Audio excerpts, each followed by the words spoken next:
کی خاتون اول کو زکام، وزیر اعظم نے تنہائی اختیار کر لی۔ کینیڈا کے وزیر اعظم جسٹن ٹروڈو نے اپنی اہلیہ میں زکام کی علامات ظاہر ہونے کے بعد تنہائی اختیار کر لی۔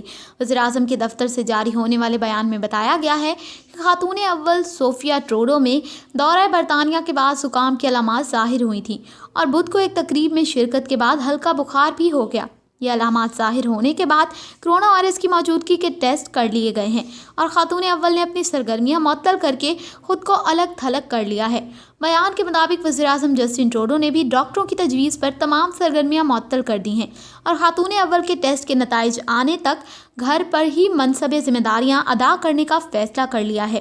کینیڈا میں کرونا وائرس کے متاثرین کی مجموعی تعداد 100 ہو چکی ہے۔